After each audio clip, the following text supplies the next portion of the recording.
ये सीट कांग्रेस की है, कांग्रेस की हम जिता के लाएंगे। पार्टी टिकट देगी उसके साथ मन से कार्य करेंगे। टिकट एक को मिलता है, आवेदन भले कितने ही करो, कार्य नहीं कराया जिससे कि जनता को लाभ मिल सके। पार्टी जिसको भी टिकट देगी उसके साथ तन मन धन से काम करेंगे।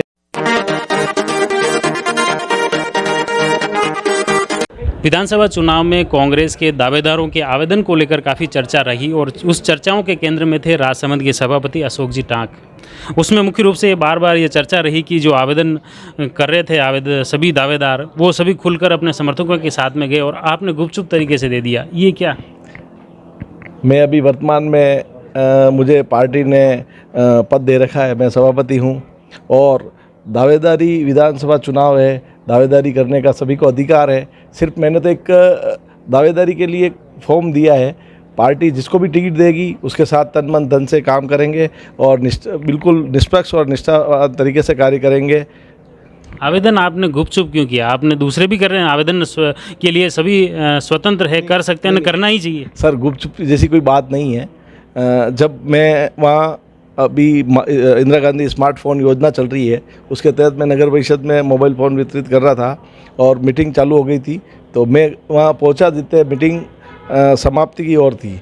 लेकिन फिर मैंने पर्यवेक्षक महोदय को ब्लॉक अध्यक्ष को आवेदन दिया है। क्या लग रहा है, क्या चुनौतियां हैं राजसमंद विधानसभा में कांग्रेस के लिए?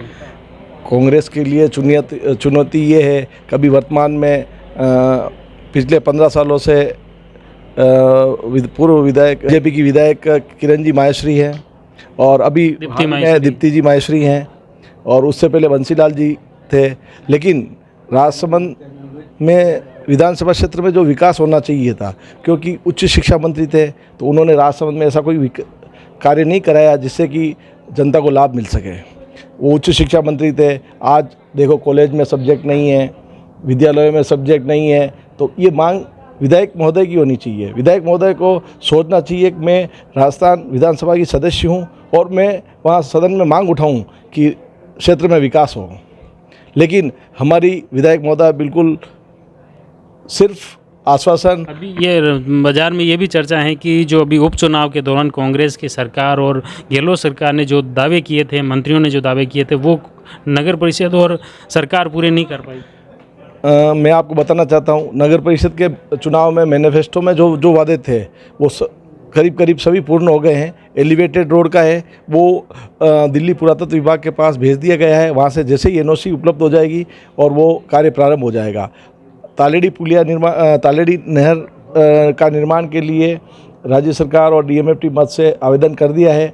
जब भी फंड की व्यवस्था हो जाएगी तब वो भी कार्य पूर्ण करेंगे। बाकी करीब करीब जो छोटे कार्य थे, जैसे वाटर स्पोर्ट्स एक्टिविटी, खारी फीडर चौड़ी करना, इसका भी टेंडर लग चुका है और जो भी छोटे जो वादे थे वो करीब करीब पूर्ण कर दिए गए हैं। सिर्फ 2 मांग हमारी नीम हुई है, वो भी जल्दी पूरी करेंगे।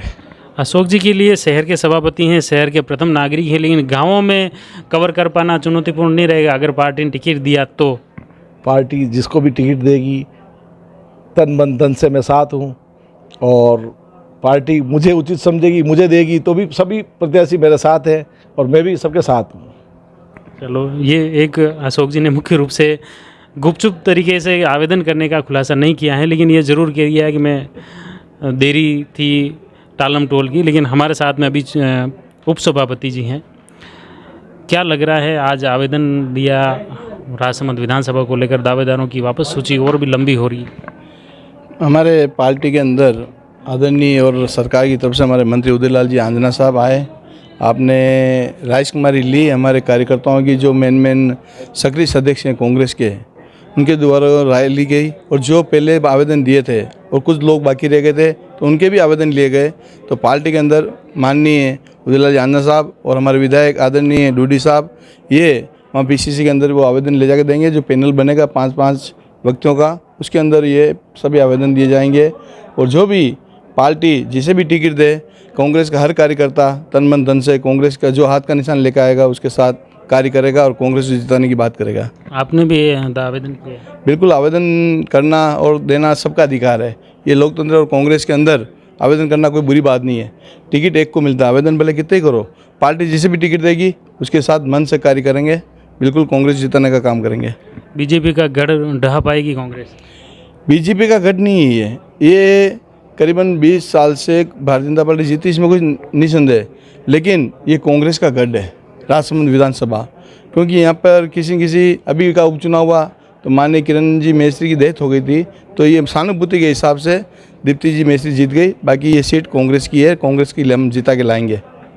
चलो, ये चुन्नीलाल जी पंचोली जी थे, उपसभापति आवीपी दावेदार हैं और मुख्य रूप से राजसमंद विधानसभा के चुनाव को लेकर आप कह रहे हैं कि इस बार जरूर बदलाव दिख रहे हैं और पार्टी एकजुट हैं, दावेदार एकजुट हैं। ये तो आने वाला समय बताएगा कि ये जो लंबी दावेदारों की सूची है, अगर एक दावेदार को टिकट मिलता है तो भविष्य में दावेदार किस करवट रहते हैं, आने वाले चुनाव में क्या बदलाव आते हैं, वो भी हम आप तक पहुंचाने का प्रयास करेंगे।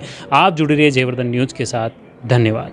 The Maruti Nandan grand, Nathdwara स्थित एकमात्र ultra luxurious 5 star hotel. Rajsamand जिले की एकमात्र 5 star hotel the Maruti Nandan grand में भोजन की स्वादिष्ट थाली अब सिर्फ 290 रुपए में। श्रीनाथ जी की नगरी नाथद्वारा में इस सुनहरे अवसर का आनंद अवश्य उठाएं।